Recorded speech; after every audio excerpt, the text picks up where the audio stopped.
Bismillahirrahmanirrahim. Assalamualaikum warahmatullahi wabarakatuh. Waalaikumsalam warahmatullahi wabarakatuh. Apa kabar anak-anak sekalian? Alhamdulillah baik Pak. Baik, alhamdulillah sehat. Sehat Pak. Alhamdulillah, semoga kita selalu disehatkan badan oleh Allah Subhanahu wa taala. Amin amin ya rabbal alamin.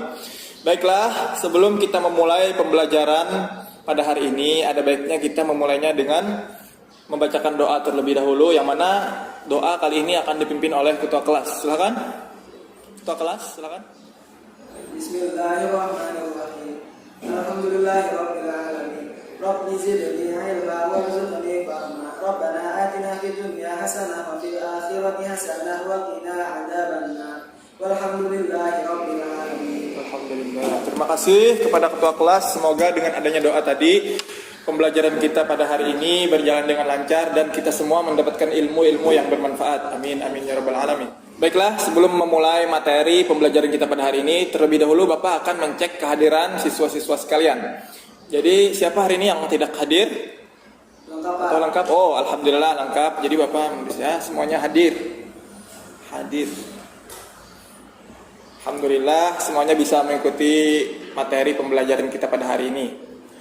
Baiklah, hari ini kita akan mempelajari materi tentang Al-Quran, yang mana sebelumnya Bapak ingin bertanya kepada anak-anak sekalian, yang minggu kemarin kita mempelajari materi tentang apa? Ada yang masih ingat?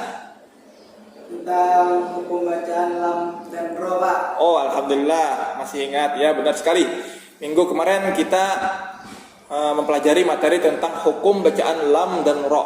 Nah, itu adalah hukum bacaan yang terdapat dalam Al-Quran. Nah, pada hari ini kita akan menyambung materi itu. Tetapi hari ini kita akan membahas materi tentang Al-Qurannya itu sendiri. Nah, jadi sebelumnya Bapak akan menjelaskan sedikit tentang Al-Quran ini. Ada yang tahu? Anak-anak sekalian, ada yang tahu Al-Quran itu apa? Al-Quran itu pedoman hidup Pak. Ya, benar. Ada lagi? Tidak ada Pak. Oh ya, siap. Nah, jadi benar, Al-Quran itu adalah sebagai pedoman hidup bagi umat manusia, sebagai sumber hukum bagi ajaran Islam, sebagai pegangan hidup atau pedoman hidup bagi alam semesta ini semuanya, sebagai pelengkap dari kitab-kitab sebelumnya. Itu adalah kitab Injil, Zabur, dan Taurat. Nah, jadi Al-Quran ini adalah sebagai pelengkap dari kitab-kitab sebelumnya, anak-anak sekalian. Nah, di sini Bapak membacakan sedikit. Kitab suci Al-Quran adalah kitab suci terakhir yang diturunkan Allah Subhanahu wa taala kepada Nabi Muhammad SAW. Setiap muslim wajib mengimani Al-Quran dan juga kitab-kitab suci yang diturunkan sebelumnya, yaitu kitab Zabur, Taurat, dan Injil. Al-Quran berfungsi untuk membenarkan kitab-kitab yang diturunkan sebelumnya dan menjelaskan hukum-hukum yang telah ditetapkannya. Kita sebagai seorang muslim seharusnya mengenal Al-Quran sebagai pedoman hidup atau way of life. Nah, untuk mengenal Al-Quran hendaknya dimulai dengan memahami apa pengertian Al-Quran serta segala hal yang berkaitan dengannya. Dan yang paling penting adalah memahami isinya untuk selanjutnya dapat melaksanakan ajaran-ajarannya. Bagi Nabi Muhammad SAW, Al-Quran berfungsi sebagai mukjizat yang terbesar yang berlaku kekal abadi. Sebagai kitab mukjizat, Al-Quran tidak mungkin dapat ditiru dari aspek manapun oleh siapapun, karena Al-Quran adalah benar-benar wahyu dari Allah Subhanahu wa taala. Seperti itu anak-anak sekalian. Kitab ini tadi adalah kitab suci yang diturunkan oleh Allah Subhanahu wa taala kepada Nabi Muhammad SAW melalui malaikat Jibril. Nah, ada yang tahu anak-anak sekalian kitab sebelum Al-Quran itu apa aja tadi? Bapak tadi ada menyebutkan kitab-kitab sebelum Al-Quran. Ada 3 Pak. Ya, apa aja? Yaitu Taurat, Ya. Zabur, dan Injil Pak. Iya, betul sekali. Arif, alhamdulillah sudah memahami atau mengetahui kitab-kitab Allah. Semoga kita selalu mengimani Al-Quran dan kitab-kitab Allah lainnya, karena iman kepada kitab-kitab Allah itu adalah termasuk rukun iman yang keberapa anak-anak sekalian? Yang pertama kita iman kepada Allah, yang kedua kita iman kepada malaikat. Yang ketiga kita iman kepada kitab-kitab. Nah, jadi iman kepada kitab-kitab itu adalah yang ketiga, Tuhan sekalian. Baiklah, selanjutnya kita akan membaca dari pengertian Al-Qur'an. Di sini Bapak sedikit akan membacakan para ulama dalam bidang ilmu Al-Qur'an telah mendefinisikan Al-Qur'an menurut pemahaman mereka masing-masing, baik secara etimologi maupun terminologi. Nah, secara etimologi, para ulama berbeda pendapat dan mendefinisikan Al-Qur'an. Berikut adalah beberapa pendapat tersebut. Nah, di sini Bapak ingin meminta kepada masing-masing dari peserta didik atau anak-anak sekalian untuk membacakan pendapat-pendapat para ahli tentang Al-Qur'an. Nah, sesuai yang di buku kalian, anak-anak sekalian. Silakan. Siapa dulu? Fikri, Pak. Ayo, silakan Fikri.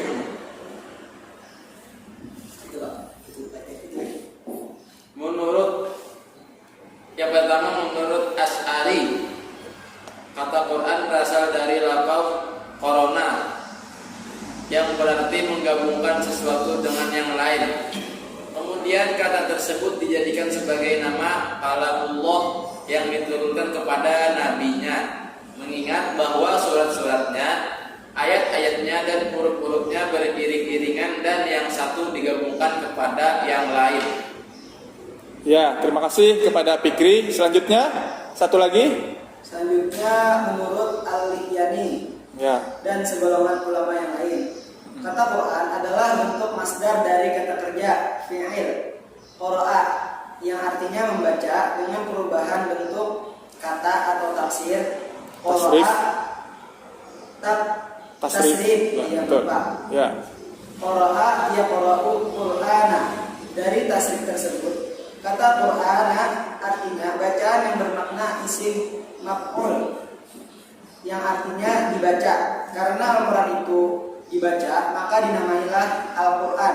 Kata tersebut selanjutnya digunakan untuk kitab suci yang diturunkan Allah Subhanahu wa taala kepada Nabi Muhammad. Pendapat ini berdasarkan firman Allah Subhanahu wa taala dalam Quran surah Al-Qiyamah ayat 17-18, Pak.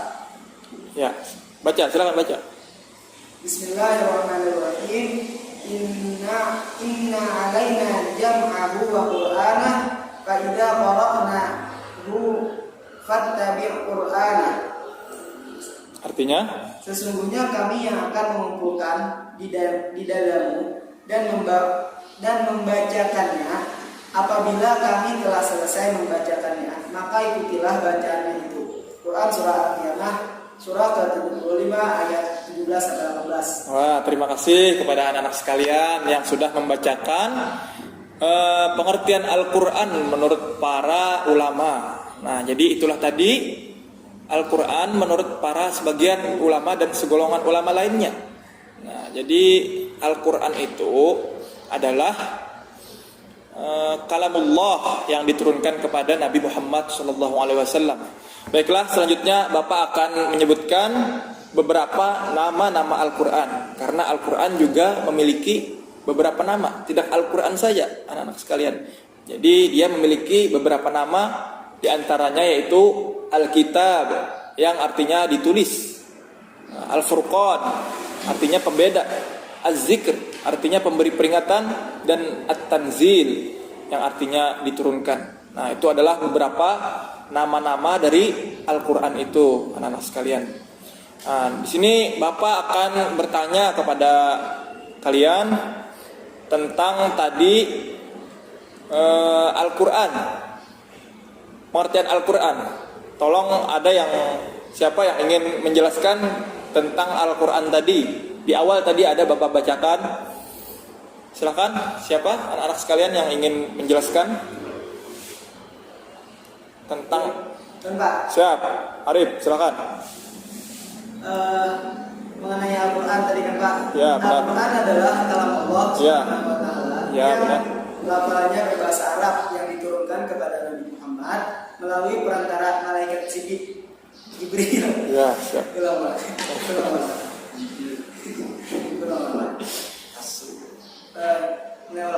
Mulai Mulai tadi. Al-Quran. Al-Quran adalah kalam Allah Subhanahu wa Ta'ala yang lafaznya berbahasa Arab yang diturunkan kepada Nabi Muhammad melalui perantara malaikat Jibril sebagai mukjizat, yang mana disampaikan secara mutawatir, dan kita membacanya mendapatkan pahala yang ditulis dalam mushaf dimulai dengan surah Al-Fatihah dan diakhiri dengan surah An-Nas. Seperti itu, Pak. Oh ya, terima kasih. Kita berikan tepuk tangan buat Arif. Insyaallah, alhamdulillah. Itu tadi adalah penjelasan Al-Quran, yang pengertian Al-Quran menurut bahasa dan menurut istilah. Nah, jadi Al-Quran itu benar tadi kata Arif adalah suatu kalam Allah yang diturunkan kepada Nabi Muhammad SAW melalui malaikat Jibril secara mutawatir. Dan kita sebagai umat Rasulullah SAW, apabila kita membacakannya, maka kita akan mendapatkan pahala dari Allah Subhanahu Wa Taala, dan semoga kita mendapatkan rahmat, sehingga kita insya Allah akan mendapatkan petunjuk berkat kita membaca dan selalu mengamalkan Al-Quran, anak-anak sekalian. Baiklah anak-anak sekalian, selanjutnya Bapak ingin bertanya kembali kepada salah seorang siswa. Tadi ada beberapa nama Al-Quran. Bukan hanya Al-Quran, tetapi dia memiliki nama-nama yang lain. Nah, silakan di antara siswa yang ingin menyebutkan nama-nama Al-Quran tadi. Silakan Fikri. Ya, belum Pak. Ya, siap.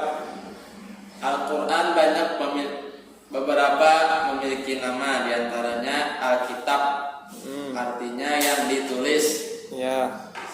Dan Al-Furqan, artinya pembeda. Az-Zikir, pemberi peringatan. Ya. Dan yang terakhir At-Tanzil, artinya yang diturunkan. Oh, terima kasih kepada Fikri. Berikan tepuk tangan kepada Fikri. Ya, berarti anak-anak sekalian sudah memahami tentang Al-Quran dan pengertiannya. Nah, alhamdulillah. Jadi tadi benar, Al-Quran memiliki beberapa nama, diantaranya itu Alkitab, yang artinya ditulis, Al-Furqan, pembeda, Az-Zikir, pemberi peringatan, dan At-Tanzil yang diturunkan. Nah, yang mana itu adalah semua nama-nama selain dari Al-Quran. Nah, artinya Al-Quran tidak hanya memiliki satu nama, anak-anak sekalian. Baiklah, sebelum menutup pembelajaran kita pada hari ini, Bapak di sini akan menyimpulkan materi kita pada pembelajaran kali ini, yaitu tadi adalah Al-Quran, kalam Allah yang lafaznya itu berbahasa Arab, yang diturunkan kepada Nabi Muhammad SAW melalui perantara malaikat Jibril sebagai mukjizat secara mutawatir. Nah, dan apabila kita membacakan atau melafalkan ayat-ayat Al-Quran, kita akan mendapatkan pahala. Dan pahalanya itu, anak-anak sekalian, itu tidak satu ayat satu pahala, tidak, melainkan satu huruf itu kita diberikan satu kebaikan atau satu pahala. Bayangkan saja anak-anak sekalian, apabila kita membacakan Al-Quran sehari ini selembar atau setengah lembar, kita itu luar biasa pahalanya itu, anak-anak sekalian. Makanya kita harus sering-sering dan rajin membaca Al-Quran, anak-anak sekalian. Baiklah anak-anak sekalian, sebelum menutup pembelajaran kita hari ini, Bapak di sini akan memberikan kalian tugas atau pekerjaan rumah yang nantinya dikumpulkan minggu depan, dan Bapak akan memeriksa dan memberikan nilai. Tugasnya yaitu menuliskan dan menjelaskan menurut kalian sendiri, tetapi sebelumnya kalian harus menuliskan terlebih dahulu pengertian Al-Quran menurut para ulama. Lalu setelah kalian menuliskan pengertian Al-Quran menurut ulama, lalu kalian harus menyimpulkan dari beberapa pengertian menurut ulama tersebut. Jadi kalian harus menyimpulkannya, anak-anak sekalian. Nah, paham anak-anak sekalian? Dapat dipahami? Paham. Nah, oke. Terima kasih. Mungkin ini saja yang dapat Bapak sampaikan. Untuk menutup pembelajaran kita hari ini, marilah kita bersama-sama mengucap hamdalah. Alhamdulillahirabbil alamin. Semoga pembelajaran kita pada hari ini dirahmati dan diberkahi oleh Allah Subhanahu wa taala, dan kita selalu mendapatkan ilmu-ilmu yang bermanfaat. Amin amin ya rabbal alamin. Wabillahi taufiq wal hidayah. Wassalamualaikum warahmatullahi wabarakatuh. Waalaikumsalam warahmatullahi wabarakatuh.